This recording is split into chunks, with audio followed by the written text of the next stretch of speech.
बिस्मिल्लाहिर्रहमानिर्रहीम। अस्सलाम वालेकुम जनाब। स्टोरी मैंने एक ही शेयर करनी है। इस्लामाबाद हाई कोर्ट के 6 जजेस जिन्होंने लेटर लिखा कि एजेंसियां, फ़ौज, हुकूमत हमारे मामलात में मुदाखलत कर रही है, सुप्रीम जुडिशल कौंसिल को लेटर लिखा, वो अब मुश्किल में आ गए हैं। प्रॉब्लम हो गई है। वही वाली बात है, जैसे कहते हैं ना, तवीज़ उल्टे पड़ गए हैं। अच्छा, ये जल्दी से आप चैनल सब्सक्राइब कीजिए, जहाँ घंटी का निशान बना हुआ है उसे प्रेस कीजिए ताकि हर नई आने वाली वीडियो आप तक पहुँचती रहे। हमारे वाटर प्रोजेक्ट्स मसाजिद में लग रहे हैं, धड़ धड़ लग रहे हैं, अल्लाह के करम और आपके ताउन से लग रहे हैं। रमज़ान का राशन भी तकसीम हो रहा है और यतीम बच्चों में, बेवाओं में, नादार बच्चों में जो कपड़े और जूतों की तकसीम, ईद आ गई है ना, उसकी डिमांड ज़रा बढ़ गई है इस वजह से। तो ये सब कुछ आपके ताउन और अल्लाह के करम से हो रहा है। आ जाए भाई, ये क्या हो गया? हुकूमत ने कमीशन बनाया, इंक्वायरी कमीशन। उस कमीशन के सरबराह साबिक चीफ जस्टिस तसद्दुक जिलानी साहब, वो उनको बनाया है। तसद्दुक जिलानी साहब की शोहरत एक ईमानदार जज के तौर पे तसद्दुक जिलानी साहब पे कोई किसी किस्म की कोई उंगलियां नहीं उठी और तसद्दुक जिलानी साहब की बड़ी तारीफ़ें करते रहे हैं इमरान खान साहब।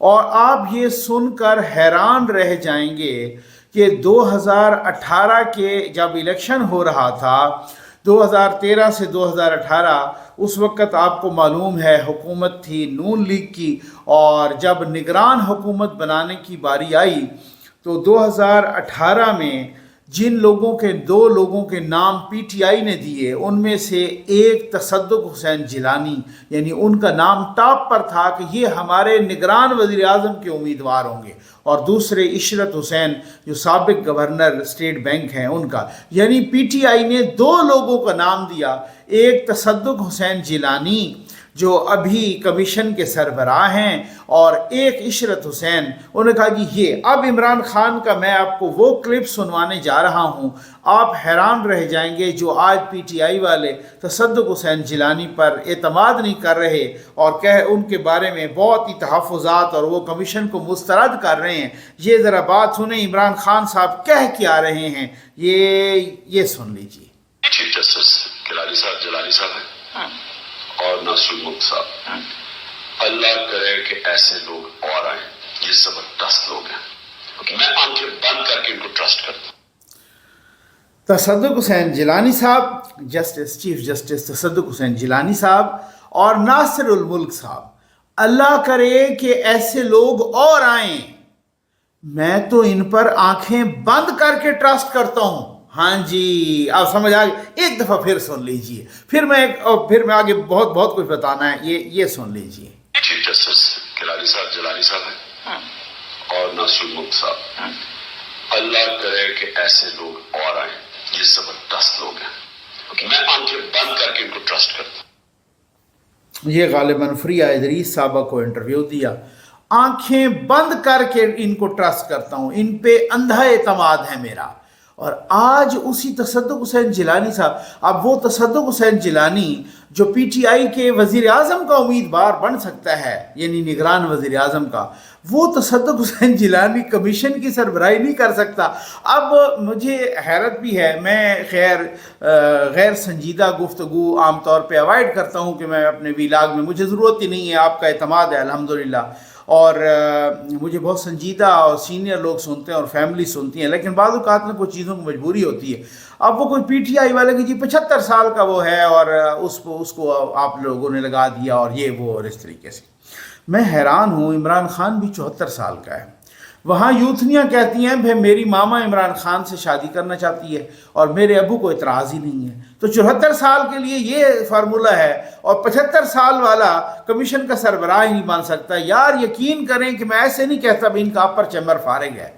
अपर चैम्बर फारिग, मैं आपको बार बार कहता हूँ भाई, यूथिया उसका अपर चैम्बर फारिग होगा, यूथिया रेडी वाला होगा या पीएचडी डॉक्टर होगा, बराबर का जाहिल होगा।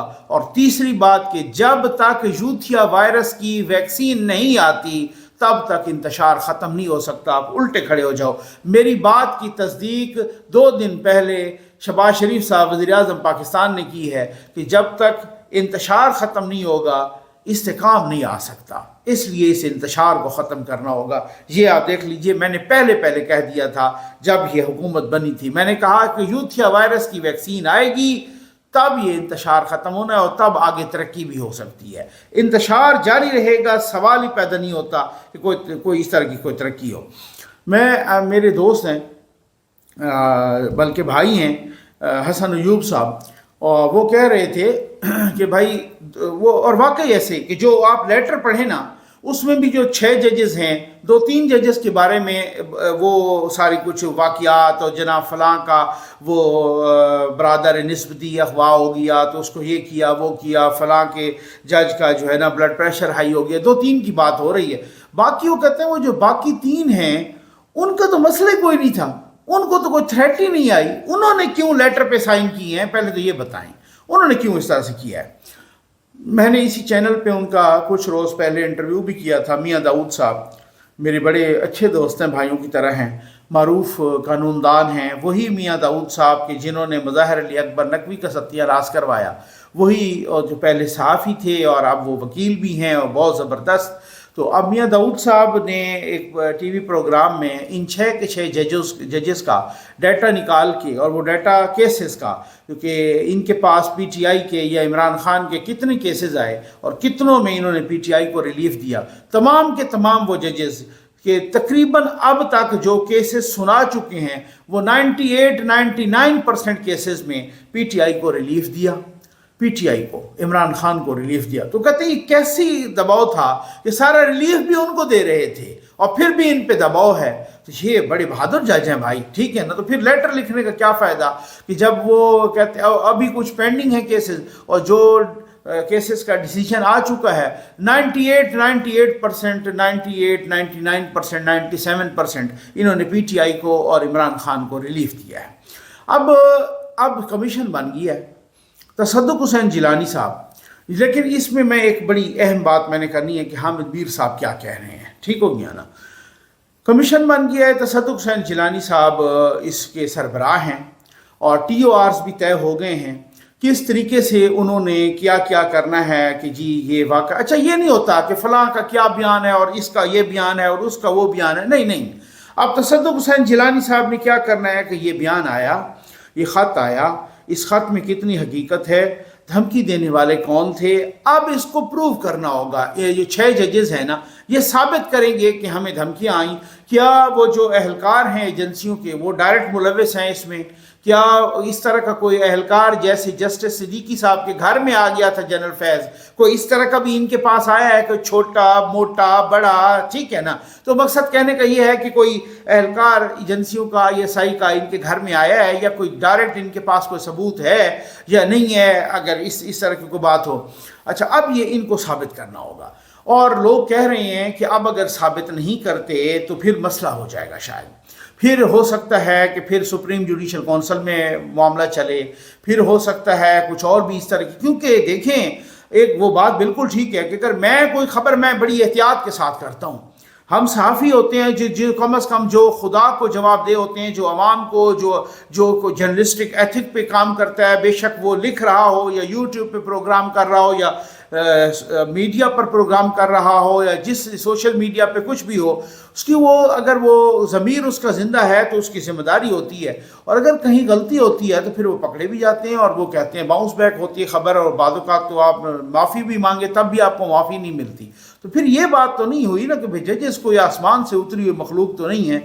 अगर तो ये सारा कुछ हो जाता है फिर तो ठीक, लेकिन अगर आप वो होता है और कोई प्रूफ भी नहीं देता और कोई सबूत भी नहीं देता और कोई ताउन भी नहीं करता, तो फिर तो इसका मतलब है कि फिर कुछ गड़बड़ है ना। फिर तो आपने को प्लांटेड एजेंडे के तहत खत लिखा है ना। आप ने वज़ीर आज़म को बुला लिया, आपने और लोगों को IG को बुला लिया, आपने पता नहीं कितने पावरफुल लोगों को बुला लिया, यही मोहसिन अख्तर कियानी साहब ने बुलाया, तो फिर आप इनको नहीं बुला सकते थे? बजाय ख़त लिखने के आप बुलाते, नोटिस करते और फिर वो सब पता चल जाता कि जी हमें कौन इंटिमिडेट कर रहा है, हमें कौन इस तरीके से धमकी दे रहा है, तो पता चल जाता। आप कोर्ट में कहते ये लोग हमें धमकी दे रहे हैं, हम इनको बुला रहे हैं, पता चलता है ना। ख़त लिखने से तो एक सियासत आपके सामने आ गई है ना, वो तो आपने सियासी काम किया है, आपने सही कानूनी काम नहीं किया। اب اس کے بعد صورتحال یہ ہے کہ اب ان کو بلانا پڑے گا، اب ان کو بتانا پڑے گا، خود ثابت کرنا پڑے گا، اور اگر یہ ثابت نہیں کرتے تو اس میں مسئلہ ہو سکتا ہے، اس میں گڑبڑ ہو سکتی ہے کہ البتہ یہ ہے کہ جو کمیشن کی رپورٹ ہے اس کو پبلک ہونا چاہیے۔ یہ نہیں ہے کہ کمیشن کی رپورٹس، یار میں آپ کو بتاؤں نا کہ جتنے بھی کمیشن، حمود الرحمان کمیشن سے لے کر آج تک کمیشن کی جو سفارشات ہوتی ہیں، کمیشن نے اپنا کام ٹھیک سے کیا ہے۔ کوئی بندہ یہ نہیں کہے گا کہ کمیشن نے ڈنڈی ماری ہے۔ تصدق حسین جیلانی جیسا بندہ جو اتنا ایماندار اور اتنا، یعنی ان کی جو شہرت ہے، اتنا نڈر جج، اتنا آزاد منش جج رہا اور چیف جسٹس ریٹائر ہوا پاکستان کے، اور وہ اتنا زبردست قسم کا جج ہے۔ ان کا ایک دفعہ ہمیں یاد ہے کہ انٹرنیشنل کورٹ آف جسٹس میں بھی ان کا نام بھیجوایا گیا تھا، تو وہ باقاعدہ کی جناب وہ بہت قابل بھی بہت ہیں۔ اچھا، اب تصدق حسین جیلانی صاحب کے انڈر جو کمیشن بن رہا ہے، ٹی او آرز طے ہو گئے ہیں، کتنے عرصے میں وہ اس کی رپورٹ دیں گے۔ اب جب رپورٹ آئے گی، اس رپورٹ کو فوری طور پہ پبلک ہونا چاہیے۔ اگر رپورٹ میں ڈنڈی ماری جاتی ہے پبلک کرنے میں تو پھر دال میں کچھ کالا ہے، کیونکہ رپورٹ کو ہمیشہ ہی کمیشن نے بہت، میں آپ کو بتاؤں کہ ایبٹ آباد کمیشن، حالانکہ وہ جسٹس جاوید اقبال کے انڈر تھا اور وہی سربراہی کر رہے تھے، اور وہ کوئی ایماندار جج بھی نہیں، بعد میں ان کا سارا پتہ چل گیا، وہی چاچا چوما چٹی۔ تو وہ مقصد کہنے کا یہ ہے کہ اس جیسے بندے نے بھی جب ایبٹ آباد کمیشن کی رپورٹ بنائی، وہ آج تک پبلک نہیں ہو سکی۔ وہ البتہ الجزیرہ کے جو ہے نا وہ چینل سے کچھ لیک ہو گئی تھی، اکثر بہت ساری رپورٹ، وہ کبھی میں آپ کے سامنے شیئر بھی کروں گا آپ کے ساتھ، لیکن بات یہ ہے کہ اس کو پبلک نہیں کیا گیا۔ تو اس کا مطلب یہ ہے کہ اس میں بھی بہت کچھ چیزیں میرٹ پہ، ریکمنڈیشنز بھی اور سارا کچھ چیزیں اس میں میرٹ پہ آئی ہیں۔ تو حمود الرحمان کمیشن کو دیکھ لیں، اس کو بھی پبلک نہیں کیا گیا، وہ بھی ہمیں کوئی انڈیا کے چینل سے یا انڈیا کے اخبار سے یا رسالے سے ہمیں ملی تھی، تو وہ حمود الرحمان کمیشن بھی ہو جتنی کچھ ہو اس طریقے سے سرکاری طور پہ پبلک نہیں کیا گیا۔ تو اور بھی کچھ کمیشنز کی اس طرح کی رپورٹس ہیں جن کو، تو اب اس کو پبلک کیا جانا چاہیے فوری طور پہ، کہ جیسے ہی یہ رپورٹ آتی ہے، اگر پبلک نہیں کریں گے، گورنمنٹ پبلک نہیں کرے گی، اس وقت جس کی بھی گورنمنٹ ہوتی ہے، تو اگر جلدی آتی ہے اس کی رپورٹ تو یہی گورنمنٹ ہوگی۔ تو مقصد کہنے کا یہ ہے کہ جب بھی یہ رپورٹ آئے، اور آئی تھنک کہ یہ رپورٹ آئے گی اور بہت ہی سٹرانگ رپورٹ آئے گی اور بہت ہی میرٹ پہ رپورٹ آئے گی، اس کو فوری طور پہ پبلک کرنا چاہیے۔ اب آ جائیں کہ میں نے کہا تھا کہ حامد میر صاحب کچھ بات کر رہے ہیں، وہ کہہ رہے ہیں کہ جی ایک ریٹائرڈ جج کیسے انصاف دے سکتا ہے 6 ججوں کو؟ سر انصاف بالکل دے سکتا ہے، ایسی بات نہیں ہے۔ دوسرا انہوں نے کہا کہ جی میری ایک رپورٹ، میری ایک کمیشن بنی جب مجھے گولیاں لگیں، اور کمیشن بنی، اور کمیشن اس وقت کے چیف جسٹس جمالی صاحب کے غالباً ہاں وہی تھے، تو ان کے انڈر بنی، اور نواز شریف صاحب وہ جو ہے نا وزیر اعظم تھے اور انہوں نے بنائی تھی، اس کی رپورٹ آج تک نہیں آئی۔ سر رپورٹ نہ آنا کمیشن کا قصور نہیں ہوتا، چاہے وہ سرونگ جج ہو یا چاہے ریٹائرڈ جج ہو، یہ پھر گورنمنٹ کا قصور ہوتا ہے کہ رپورٹ اگر روک دی جاتی ہے یا رپورٹ اگر اس طریقے سے۔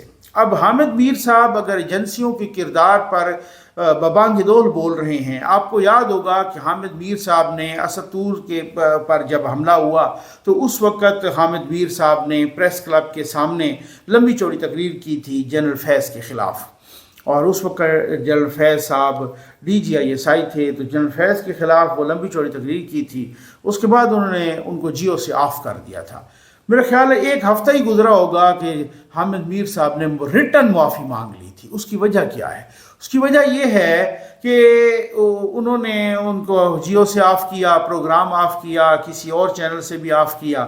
یہ تنخواہیں لے رہے ہوتے ہیں ملینز میں، تو 5 ملین، 6 ملین، 7 یعنی 50 لاکھ، 60 لاکھ، 70 لاکھ ان کی تنخواہیں ہوتی ہیں ماشاءاللہ، ٹھیک ہو گیا نا؟ وہ تنخواہ جیسے بند ہوتی ہے نا، ان کی طبیعت صاف ہو جاتی ہے۔ تو جیسے ہی تنخواہ بند ہوئی تو ان کی طبیعت صاف ہو گئی، انہوں نے 1 ہفتے کے اندر حامد میر صاحب نے معافی مانگ لی۔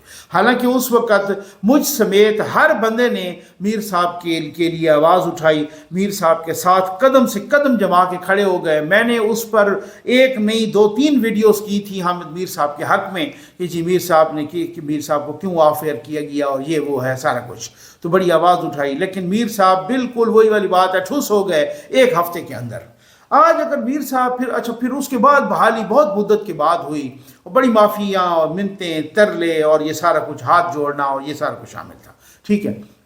लेकिन आज अगर मीर साहब फिर से एजेंसियों की ऊपर तनकीद कर रहे हैं और बड़े बबांगे दोल कर रहे हैं मीडिया पर, सोशल मीडिया पर, हर जगह, तो फिर तो आई थिंक कि मुझे समझ आ रही है इस बात की कि कुछ अंदर से, इदारे के अंदर से गड़बड़ है।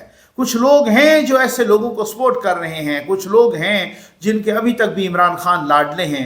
अदरवाइज एक टच स्टोन होता है ना भाई, एक लिटमस टेस्ट होता है ना, वो लिटमस टेस्ट ये है कि अगर हामिद मीर साहब इतना खुल के एजेंसियों के, आर्मी के, ISI के और ये जो है ना बहुत सारे इनके ख़िलाफ़ बोल रहे हैं, तो वो इतने बहादुर नहीं हैं कि वो इनके ख़िलाफ़ बोलें, क्योंकि उनको फिर से अगर ये खदशा होता कि फिर से मुझे जियो से कोई हटा देगा, वो हटा सकते हैं। इसका मतलब ये है कि अंदर भी कुछ गड़बड़ है ना, जिसकी वजह से ये सारे मामलात, मैं तो सारी चीज़ों को बिटवीन द लाइंस पढ़ता होता हूँ, मैं कोई इल्ज़ाम किसी पे नहीं लगा रहा, मैं मुमकिन, चलो मैं कहता हूँ बात यूँ नज़र में मुबैना तौर पे कुछ अंदर भी गड़बड़ है, जिसकी वजह से हम कुछ ऐसे लिटमस टेस्ट देखते होते हैं, कुछ ऐसे चेहरे देखते होते हैं जिनका माजी भी देखते हैं कि वो कितने बहादुर हैं और वो कितना अपनी तनख्वाह पे कंप्रोमाइज़ कर सकते हैं, अपने पैकेजेस पे, और वो कितना ऑफेयर होना अफोर्ड कर सकते हैं।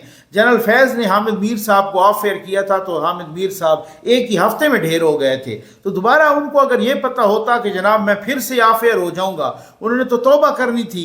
तो मकसद कहने का ये है कि कुछ चीज़ें ऐसी होती हैं कि जिसमें अभी तक भी जो है ना दाल में काला है। तो अगर ये दाल में काला रहता है तो फिर तो मैं नहीं समझता कि फिर कोई इस्तेकाम आएगा, या फिर कोई हुकूमत चलेगी, या फिर कोई इंतशार ख़त्म होगा। ये आप वीडियो ज़रूर देखें, उम्मीद है आपको वीडियो पसंद आई होगी। आपका बहुत बहुत शुक्रिया।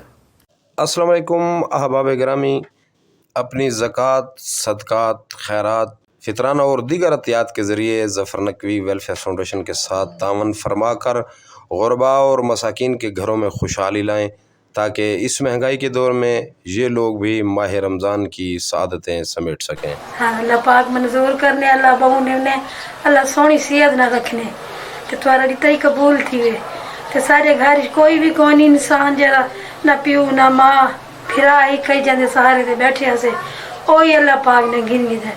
सिर्फ असां दो भेड़ियां ही घर दे विच ज़फ़र साहब कोई ते अल्लाह जिन्ना ज़फ़र साहब को दिता है ना, अल्लाह उन्होंने ही मंजूर करे।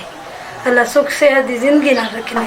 रमज़ान का महीना ये सब परेशान आसे, अल्लाह के ना अल्लाह का हर क्या को पता है, एडे घर कोई देंदा पिया तो अल्लाह पाक मंजूर करने, अल्लाह इन्हें ही मंजूर करे। घर दे विच आके दिता है अल्लाह बहु देने। हम ज़फ़र नकवी साहब का शुक्रिया अदा करते हैं जिन्होंने हमें ये राशन घर आके पहुँचाया, उनका बहुत शुक्रिया। और जो लोग उनके साथ हैं, ताउन कर रहे हैं, उनका भी बहुत शुक्रिया। निहायत ही बाइज़्ज़त तरीके से हमारे घर राशन पहुँचाया है। पहले इनकी टीम आई थी, वो सर्वे कर गई थी, और अब इन लोगों ने ना हमारे घर आकर ये राशन पहुँचाया है। मेरे वालिद का इंतकाल हो गया, हम 2 भाई हैं और एक मेरी अम्मी है, वो भी लोगों के घर में काम करते हैं। मैं बड़ा भाई हूँ और एक छोटा है, वो स्कूल जाता है। हमारा कमरा ये सैलाब में गिर गया था। हमारे पास इतने पैसे नहीं हैं कि हम इसे बनवा सकें, बहुत मुश्किल से गुजारा हो रहा है। ज़फ़र नकवी साहब का शुक्रिया अदा करता हूँ, उनकी टीम आई है, हमारे घर में सर्वे कर गई है और हमें ये राशन दे गए। अल्लाह उन्हें बहुत दे जो ज़फ़र नकवी साहब के साथ तामन कर रहे हैं, की वजह से ये राशन हमारे घर पहुँचा है।